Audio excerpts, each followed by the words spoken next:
तो ये है आपका पास्ट परफेक्ट टेंस का पार्ट सेकंड। मैंने फर्स्ट पार्ट में कुछ रूल बताए थे जो कि काफ़ी इंपॉर्टेंट थे, वो शायद आपने समझे होंगे। अगर आपने वो सारा कुछ समझ लिया है, यानी कि हैड गॉन टाइप की उसमें क्रिया थी, हैड सहायक क्रिया लगता है और थर्ड फॉर्म उसमें गॉन लगता है, बस उसी पे आधारित आपका ये भी है चैप्टर। इसमें है आपका पास्ट परफेक्ट टेंस का सेकेंड पार्ट। इसमें हम आपको बताएंगे बिफोर और आफ्टर का प्रयोग, कहाँ पे आपको बिफोर लगाना है, कहाँ पे आफ्टर लगाना है, और बिफोर आफ्टर वाक्य में आते हैं तो उसको आपको कैसे करना पड़ेगा, सारा कुछ मैंने इसी में बताया हुआ है। आपको इसको वीडियो को ध्यान से देखना है। अगर आपको चीजें ठीक से अच्छे तरीके से समझनी है तो इसको हम बोलते हैं उपवाक्य, यानी कि क्लाज भी इसको कह सकते हैं। क्लाज मीन्स होता है उपवाक्य। तो उपवाक्य जो आपका होता है वो दो होता है, एक आपका प्रमुख उपवाक्य होता है, एक सहायक होता है। तो प्रमुख की अगर हम बात करेंगे तो प्रमुख का जो इंग्लिश होता है वो होता है प्रिंसिपल क्लाज, और सहायक का होता है सबऑर्डिनेट क्लाज। ठीक है, तो इसमें आपको ये समझने वाली बात है कि ये जो क्रिया है इसमें दो रहेगी, एक आपकी प्रिंसिपल क्लाज होगी और एक आपकी सबऑर्डिनेट। ठीक है, तो दोनों आपको सही तरीके से देखना पड़ेगा कि कौन सा कहाँ पे सेटिंग बैठेगा, उस हिसाब से आपको करना पड़ेगा। कैसे करना मैं आपको थोड़ा सा बताता हूँ। ये जो आपका सेंटेंस है यहाँ पे जैसे आपको आया कि डॉक्टर आया, तो ये आपका है पास्ट इंडेफिनिट टेंस। ठीक है, तो इसमें आपका है द डॉक्टर केम, ये आपका हुआ सीधा सा। और इसमें आपका जो है रोगी मर चुका था, ये आपका है पास्ट परफेक्ट टेंस। तो दो टेंस मिलके ये आपके क्लाज बने हैं, मतलब वो वाक्य बना है आपका। तो इस टाइप से आपको करना पड़ेगा। जैसे फॉर एग्जाम्पल डॉक्टर में सब्जेक्ट क्या है, जैसे इस वाक्य में सब्जेक्ट क्या है आपका डॉक्टर है, तो डॉक्टर को मैंने 1 नंबर माना। और आया क्या है, इसका क्रिया है, मेन वर्ब है, तो मेन वर्ब को हमने 2 नंबर माना। तो मैंने लिखा डॉक्टर का द डॉक्टर, क्योंकि डॉक्टर एक समूह है तो उसमें हम सीधा सा द लगा के बात करते हैं, तो मैंने इसका द डॉक्टर कर दिया। तो डॉक्टर आया तो द डॉक्टर केम, ऐसा हो गया। उसके बाद रोगी मर चुका था, तो रोगी भी एक जो है काफी सारे समूह की बात होती है, तो उसमें हम जो है रोगी के लिए क्या लिखेंगे, द पेशेंट। तो मैंने आपको इसके पहले जस्ट वीडियो में पास्ट परफेक्ट टेंस के पहले पार्ट में बोला था, या फिर मैं आपको फिर से बता रहा हूं कि अगर वाक्य के लास्ट में चुका था, चुकी थी, चुके थे, गया था, गए थे, गई थे, मतलब वो वाक्य कंप्लीट हो जाता है, पूरा हो जाता है। अगर वो उसके लास्ट में था, थे, थी आता है, तो आप सीधा सा समझना कि वो जो है पास्ट परफेक्ट टेंस है। और उसमें जो हेल्पिंग वर्ब लगता है वो लगता है हैड, और हैड के साथ जो उसकी क्रिया होती है, जैसे इसमें मर चुका था, मरने की बात आ रही है, तो इसमें डाई मीन्स होता है मरना, वो डाइड होगा। ठीक है, the patient had died, doctor आया, रोगी मर चुका था, the doctor came, the patient had died. ठीक है, ये आपका इस टाइप से मैंने थोड़ा सा एग्जाम्पल बताया है।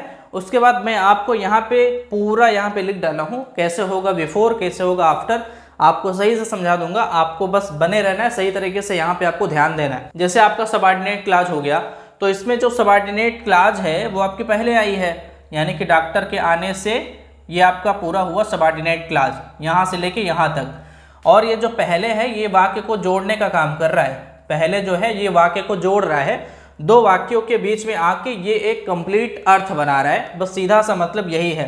अगर इसमें पहले ना आता तो ये वाक्य अधूरा होता। आपको सबसे समझने वाली बात ये है कि आपको इस साइड एससी कैसे करना है और पीसी कैसे करना है। मैं इसको शॉर्टकट बोलूंगा, ठीक है। एससी मतलब होता है सबऑर्डिनेट क्लाज, पीसी मतलब होता है प्रिंसिपल क्लाज। ठीक है, इसका हिंदी मैंने यहाँ पे लिख दिया है, आप उसको देख लो।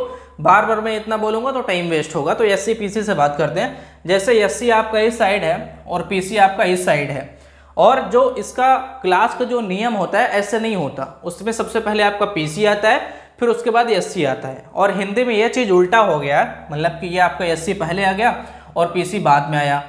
तो पीसी को आपको पहले लाना है, ठीक है, यानी कि पीसी आपका यहाँ पे आ जाएगा, उसके बाद आपका बिफोर लग जाएगा, उसके बाद द डॉक्टर केम, ये आपका इस टाइप से हो जाएगा। तो जो ये वाक्य है डॉक्टर के आने से, इसका सीधा सा मतलब होता है कि डॉक्टर आया। ठीक है, डॉक्टर आया या फिर डॉक्टर के आने से, दोनों चीज़ें एक ही होती हैं। आप इसको बड़े ध्यान से समझ लेना कि मान लीजिए मेरे जाने से, मैंने जैसे यहाँ पे लिखा जाने से पहले, यानी कि उसका मतलब होता है गया, आने से पहले यानी कि आया। ठीक है, ये आप समझ लेना। आने से पहले रहेगा तो वहाँ पे आप वाक्य में ये समझना, मतलब कि उसमें लास्ट में पहले या फिर बाद कुछ जुड़ा होना चाहिए, और उसके साथ में जो क्रिया रहेगी उसका अर्थ सीधा सा ये आएगा तब। ठीक है, ये आप समझना।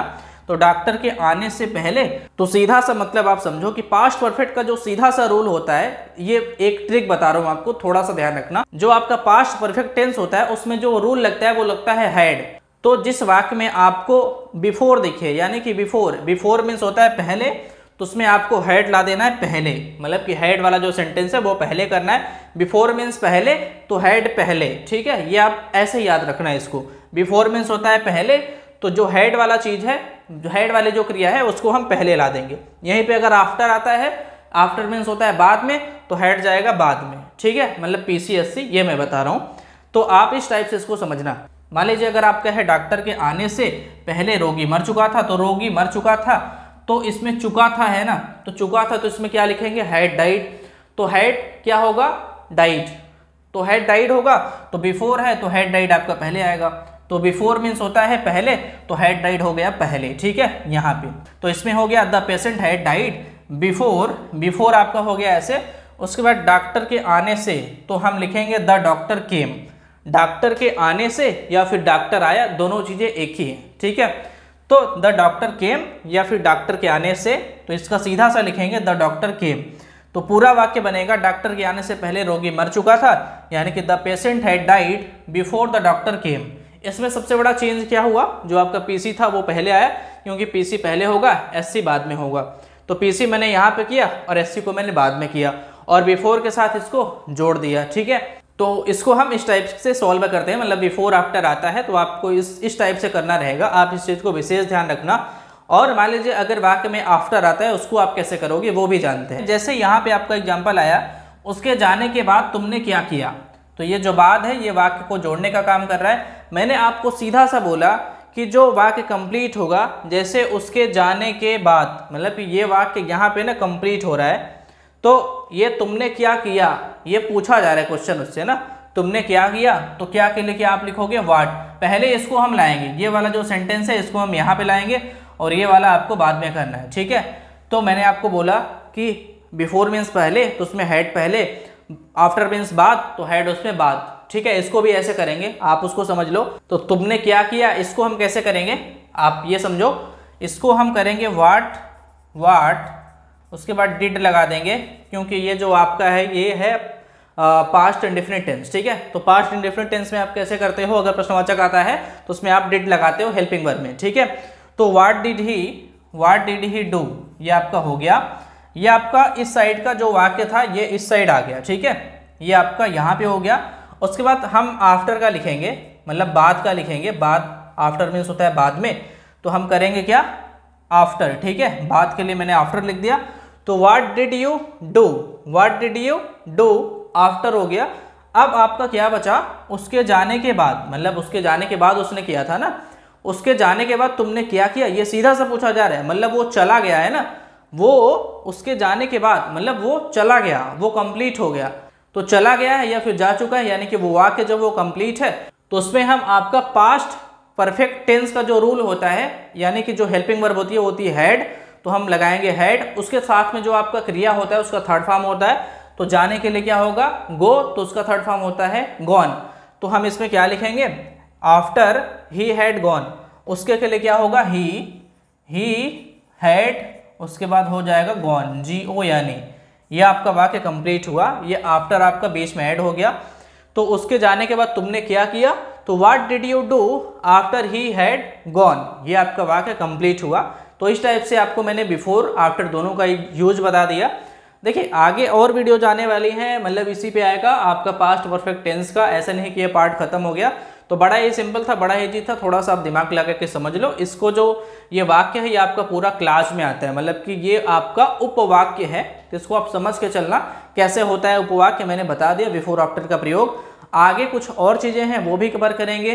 तो आपको अभी पार्ट 2 मैंने बता दिया, पार्ट 3 या फिर 4 भी आएगा। जहाँ तक ये पास्ट परफेक्ट टेंस कवर नहीं होता तब तक मैं करने की कोशिश करूँगा, मतलब तीसरे पार्ट में होता है तो तीसरे में ख़त्म करूँगा, नहीं तो चौथे में। तो मैं आपसे एक चीज़ बोलना चाहूँगा कि अगर आप ग्रामर को या फिर इंग्लिश को इन डेप्थ गहराई से जानना चाहते हो, सीखना चाहते हो, तो इस चैनल पे आपको वीडियो जो है क्लास 1 से मिल जाएगी ग्रामर की। अभी मैंने हाल ही में बताना सारा कुछ शुरू किया है, तो अभी ज़्यादा मैं आगे गया नहीं हूँ। तो मैं आपसे बोलूँगा कि अभी आप जाके क्लासेस लेना शुरू करो, ताकि आपको चीज़ें समझ आने लग जाए। नहीं तो ज़्यादा आगे तक अगर क्लासेस हो जाएंगी तो आपको बाद में लेने में दिक्कत आएगा, बाद में इतना सारा लोड हो जाए। बाकी आप काफ़ी टाइम बाद वीडियो देख रहे हो, तो क्लासेस आपकी सारी पढ़ चुकी हैं चैनल पे, आप सारा कुछ देखते आओ। प्लेलिस्ट में आप चले जाओ, जो बिल्कुल बेसिक वाला बंदा है वहाँ पे आपको इंग्लिश ग्रामर फॉर बिगिनर्स करके प्लेलिस्ट मिलेगा, वहाँ पे आप जाके सारी वीडियो देखो। नहीं तो क्लास 1 से आप सारा देखते आओ, खुद ही आपको समझ आ जाएगा सब कुछ। ठीक है, तो आपको जो है मैंने ये बता दिया, और बाकी मिलते हैं आपसे दूसरे वीडियो में, पार्ट 3 में इसके। और इस वीडियो को अभी आप लाइक कर दो, नहीं आप भूल जाओगे, लाइक कर दो आप। और चैनल पे आप पहली बार आए हो, नए हो, तो इसको आप सब्सक्राइब कर लो, और जो साइड में बेल आइकन है ना उसको भी आप प्रेस कर लो, उस पर आप नोटिफिकेशन में ऑल कर लो, ताकि जो भी इन फ्यूचर वीडियो है उसका नोटिफिकेशन आपको सबसे पहले मिल पाए। और इसको आप शेयर जरूर कर देना, क्योंकि अगर आप सीख रहे हो तो आप दूसरों के भी बारे में थोड़ा सा सोच लो, तो उनको आप शेयर कर दोगे तो उनकी भी थोड़ी सी भलाई हो जाएगी। बाकी आपसे मिलते हैं नए वीडियो में नए टॉपिक के साथ में, तब तक के लिए नमस्कार, धन्यवाद, आपका दिन शुभ हो।